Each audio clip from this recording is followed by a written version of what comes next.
Hi, and welcome to day 7 of a week of wonder. I'm wearing blue today, feeling incredibly grateful that you're still here. Well done for sticking with it. It's hard to do in our day and age.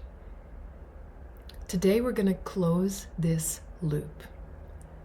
I want to bring you back to the original intentions so you can reflect on whether some of them manifested for you, whether this is a journey that you want to continue, whether you want to turn this spark into a fire.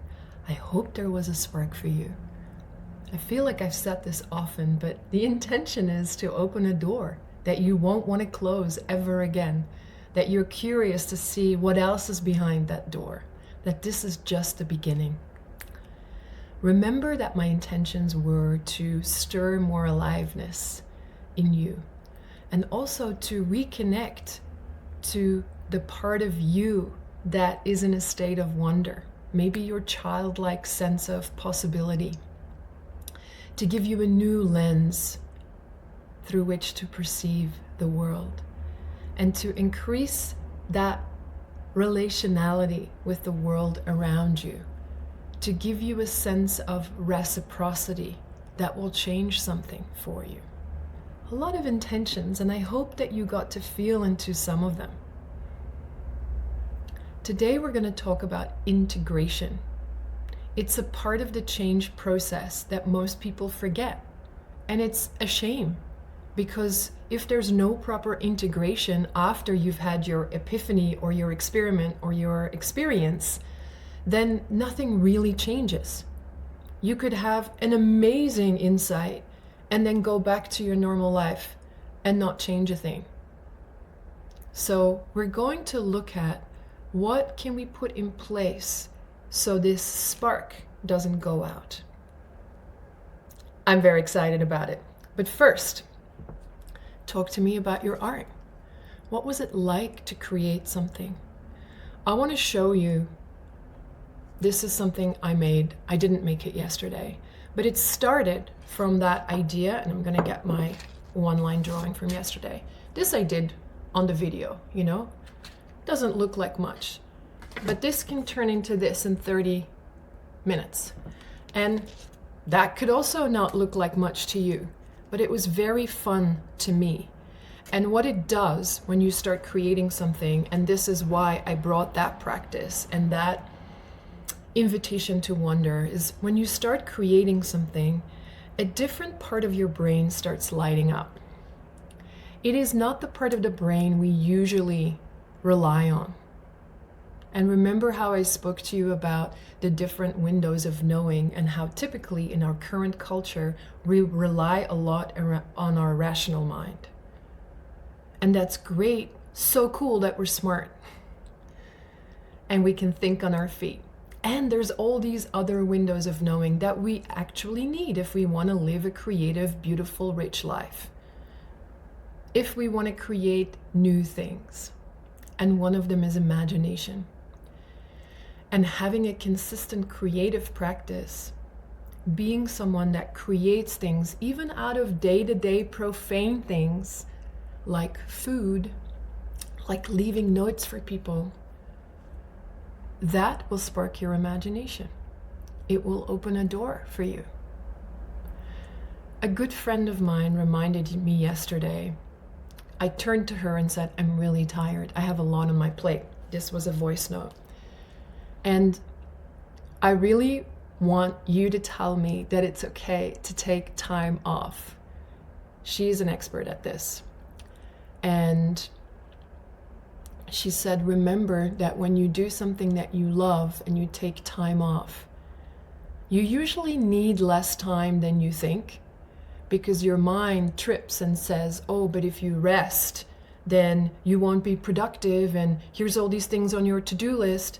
But if you fully surrender to it and give yourself 30 minutes or an hour, then usually that's enough.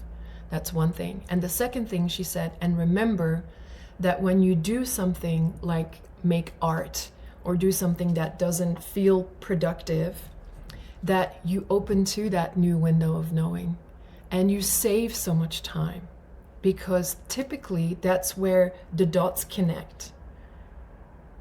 So I also would like to invite you to be curious about what are the things that are wonder bringers to you that create congruent conditions for you to be more imaginative or for you to receive inspiration. Now that may be a new question for you, but it's different for all of us. So for example, if I want to open myself to epiphany, and epiphany is that moment where inspiration hits you and you simply get that strike of clarity. It's like, oh my God, now I know what to do. It never comes to me when I'm sitting in front of my computer for 4 hours.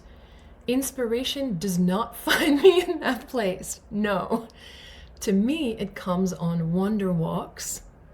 It comes when I'm having a bath with all of the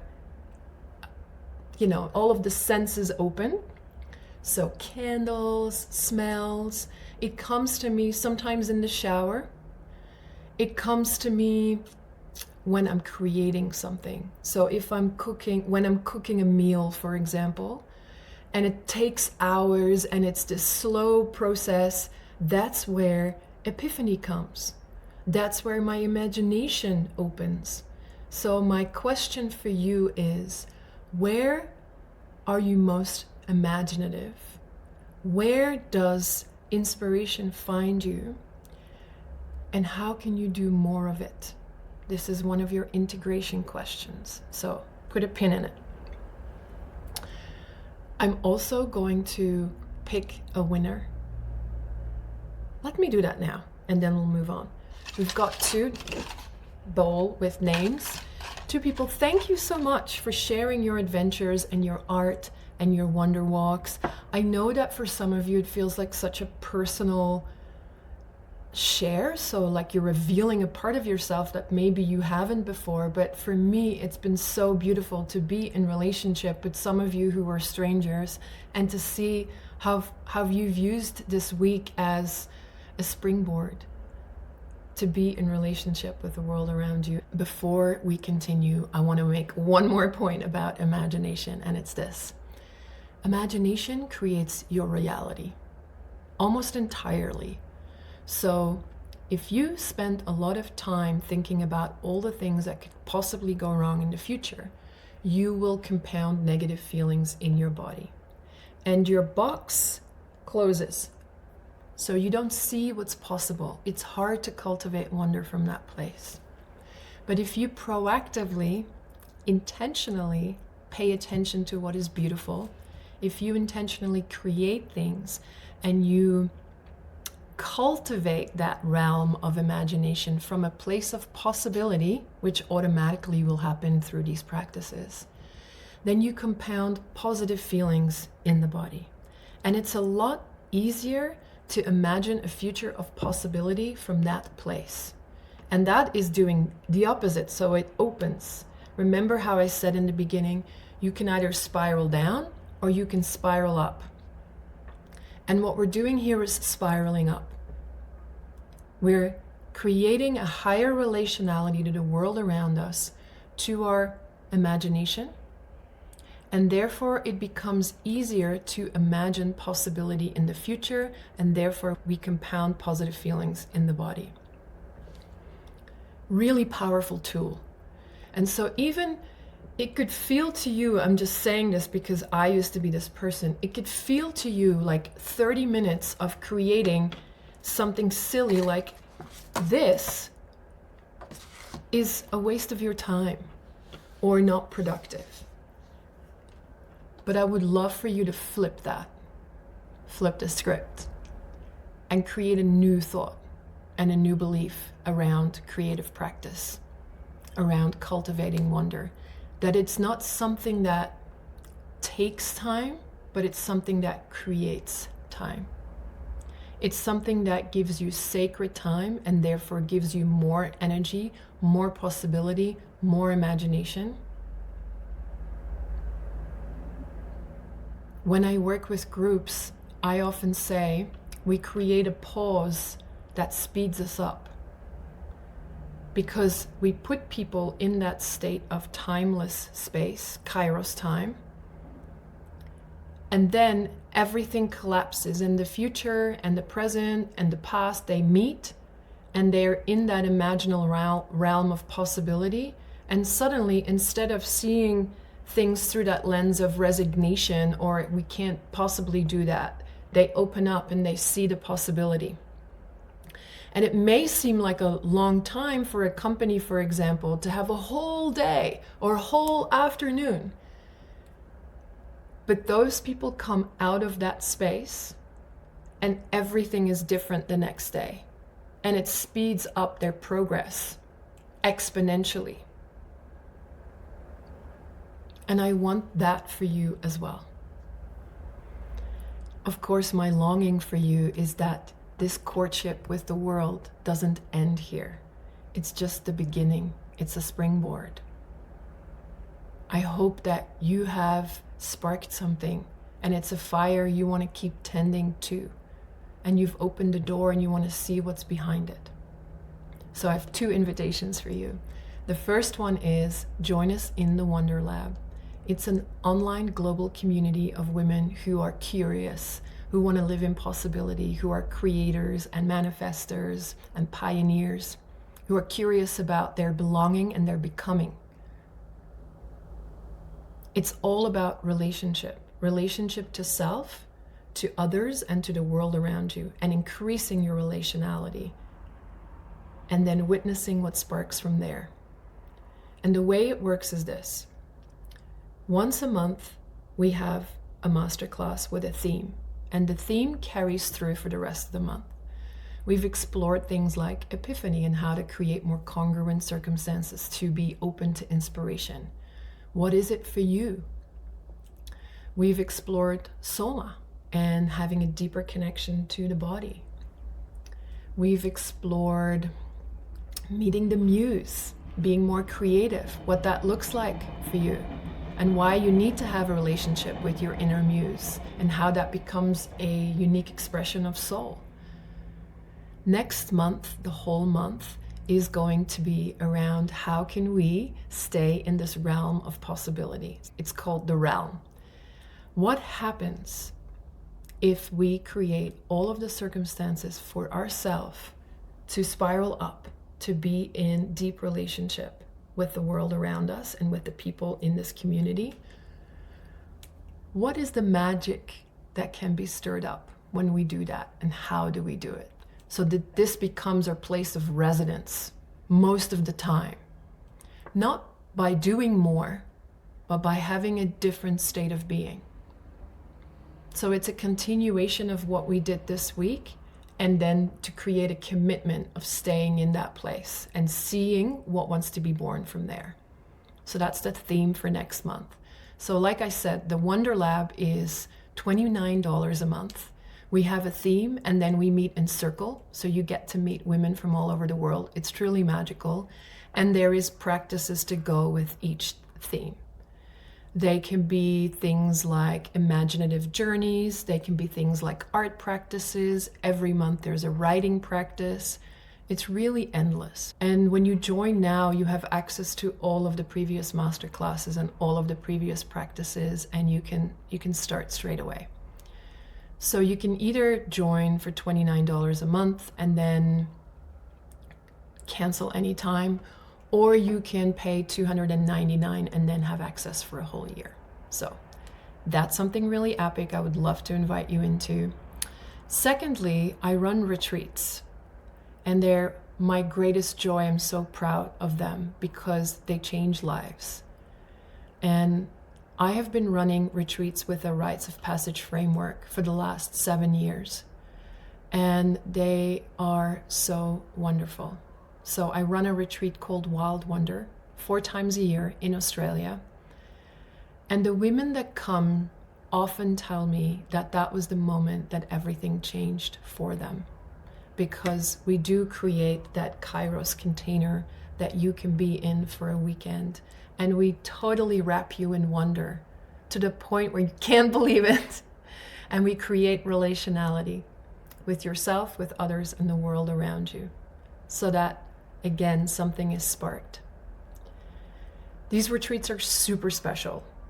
So have a look at the calendar and see when the next one is, and hopefully you can join us.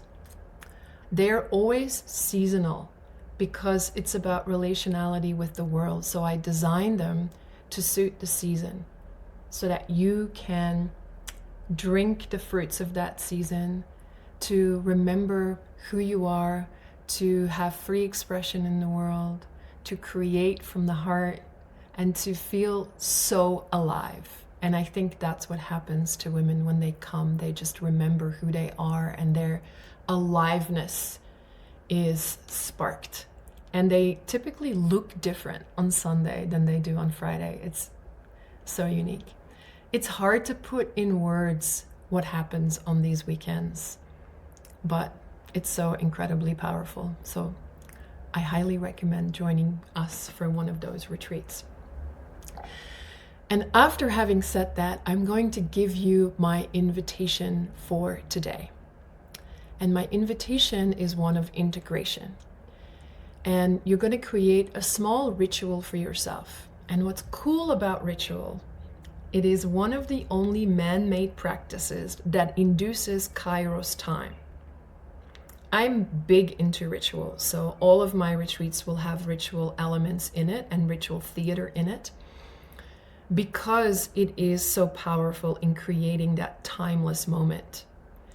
And remember how I said to you at some point, I think it was day 5, where you consulted the oracle, that cultivating wonder is also creating a relationship with the mystery and being in conversation, like a phone call to God almost. And that you have the possibility to do that every day. And it's wild if that's not a window of knowing that's been open to you, or you have explored much, but it's there and it's always available. And so ritual is a way to create that connection with the mystery and to have that container of sacred time where you can say a prayer or ask for something or get back in alignment with yourself or to heal something. So there's all these different intentions for ritual. But we're going to craft a ritual of integration. So your intention for this ritual is that you commit to something, that you think about, if I want to keep this door open, what does it require? So here's what you're going to do. You're going to take your journal or pen and paper, and you're going to choose either a sunset or a sunrise. And remember, those happen even in the darkest places. So even if you live in the middle of the city, find a place where you can see some of the sunset or some of the sunrise. So you're going to go on a wonder date with yourself. And remember, you can compound all these things now. Take something new, go to a new place, make art with what you find, etc., etc. So you're going to watch a sunrise or sunset. I'm going to ask you a question, and your answer is going to be either 1 or 2. And based on that, you're going to make a choice. So my question is, in order for you to keep this door open, to tend to this fire, do you need, option 1, to let go of something? Do you need to stop doing something so that there's more space, so you're letting go? Or do you need to introduce something? Is it more about creating something new? And what the first thing that came up for you, that's your thing. So if you are in need to let go of something, then you're going to go watch a sunset. And if you want to call something new in or create a new behavior, you're going to choose a sunrise. And as you go on this wonder adventure, you take your pen and paper and you write a commitment to yourself. And you do that in relationship with the sun. So you say, my name is, and I commit to letting go of this one thing or starting this one thing. And so, for example, say if I was to call in more creativity, I would say, my name is Neela, and I commit to 30 minutes of creative time every day. I commit to more sacred time in my day. If you were to let go of something, you could say, I am letting go of all of the things I think I should do, but I actually don't. And then you make a list of what all of those things are. And you make a commitment. And you write that down. And I would highly recommend that you write those things down on maybe a piece of parchment. Make art with it. Like you're creating a vow for yourself. This is what a ritual is. You make a commitment. Remember, when you get married, you make a commitment to each other. In a ritual, you make a commitment to God, the universe. It's a relationship with the mystery. You write it down, make a piece of art with it, write it on a piece of parchment. I've got a commitment here I made a few weeks ago on retreat and dipped it in honey. There's many different ways that you can anchor in that ritual. A way to let go of something, for example, is to put it in the fire. So you can write your commitment, make a piece of art with it, and give it to the fire. Or if you want to call something in, you can put it in honey. Or you can send it down the river. Or you can plant it with a seed into the earth. So you're going to create a ritual of commitment that will integrate some of this practice into your life so this door does not close. That is my invitation for today. Oh my God, this has been so delightful. Thank you so much for trusting me, for being here. Please don't be a stranger. Please stick around. Join us in the Wonder Lab. Join me on retreat. This is just a beginning if you want it to be. Please stay in touch. Thank you, thank you. I'm so grateful. My heart is so full. I'm also a little bit tired, but I can't wait to see you soon.